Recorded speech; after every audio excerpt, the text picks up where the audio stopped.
Assalamu alaikum warahmatullahi wabarakatuh. This is Sheikh Mohammad Sabir Hossain once again on the screen. হাদে গুলিবিদ্ধ হওয়ায় বাংলাদেশের মানুষ খালেদা জিয়ার মুমূর্ষতা ভুলতে বসেছিল। আল্লাহ না করুন আজ খালেদা জিয়ার কিছু হলে আগামীকাল বাংলাদেশের মানুষ হাদিকে ভুলে খালেদা জিয়াকে নিয়ে মেতে উঠবে। 25 তারিখ তারেক জিয়া দেশে ফিরলে নিকট অতীতের সমস্ত ঘটনা মলিন হয়ে যাবে, ফিকে হয়ে যাবে। এমন একটা দেশে, এমন একটা পরিবর্তনশীল সময়ে, এমন একটা হুজুগে জনগণের মাঝে আওয়ামী লীগের প্রত্যাবর্তন, আওয়ামী লীগের ফিরে আসা ছিল শুধু সময়ের ব্যাপার। একটু অপরাধবোধ, একটু অনুশোচনায়, একটু আচরণের পরিবর্তন, একটু কথাবার্তায় পরিবর্তন আনলে বাংলাদেশের মানুষ কান্না করে রান্না করে আওয়ামী লীগকে ফেরত নিয়ে আসতো। কিন্তু আওয়ামী লীগের ক্রমাগত ভুল শুধু নিকট ভবিষ্যতে নয়, দূর ভবিষ্যতেও আওয়ামী লীগের প্রত্যাবর্তনকে অসম্ভব করে তুলেছে, আওয়ামী লীগের অস্তিত্বকে নিঃশেষ করে ফেলছে। আওয়ামী লীগের ভুলগুলো কি? যখনই বাংলাদেশের রাজনৈতিক দলগুলোর মধ্যে অনৈক্য সৃষ্টি হয়েছে, তখনই শেখ হাসিনার কোনো কথা কিংবা আওয়ামী লীগের কোনো কর্মসূচি রাজনৈতিক দলগুলোকে ঐক্যবদ্ধ করেছে। যখনই রাজনৈতিক দলগুলোর অপকর্মে অতিষ্ঠ হয়ে মানুষ ভাবতে চেয়েছে আগেই ভালো ছিলাম, তখনই আওয়ামী লীগের কোনো কাজে বা কথায় মানুষের আবার মনে হয়েছে আওয়ামী লীগের চেয়ে খারাপ কোনো আমল হতে পারে না।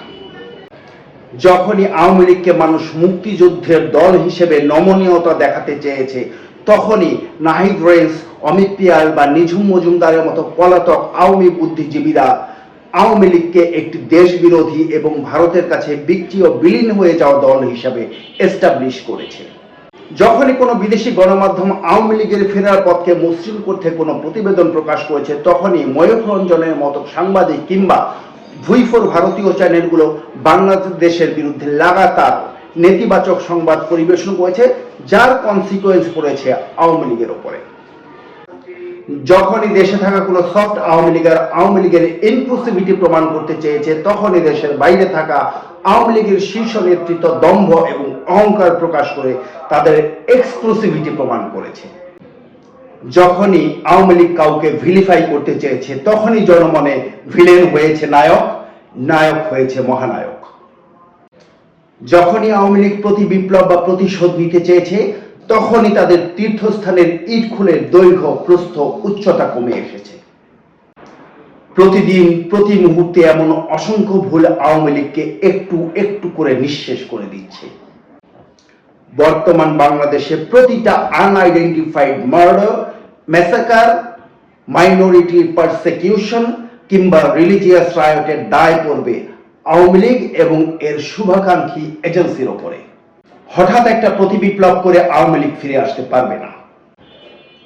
একটি ম্যাসিভ রিফর্ম করে, একটি ম্যাসিভ রিগ্রেট করে ভবিষ্যতে আওয়ামী লীগের ফিরে আসার সম্ভাবনা বাঁচিয়ে রাখতে হলে চলমান বাংলাদেশকে বাঁচিয়ে রাখতে হবে, বাংলাদেশের শান্তি শৃঙ্খলা এবং স্থিতিশীলতা বাঁচিয়ে রাখতে হবে, বাংলাদেশের আসন্ন নির্বাচনকে একটি সুষ্ঠু নির্বাচন হিসেবে বাঁচিয়ে রাখতে হবে। তাহলে রাজনীতিতে যেহেতু শেষ কথা বলে কিছু নেই, ইউ নেভার নো, আওয়ামী লীগের ফিরে আসার একটা সম্ভাবনা থাকলেও থেকে যেতে পারে। সাথে থাকবেন। আসসালামু আলাইকুম রহমতুল্লাহি ওয়া বারাকাতুহু।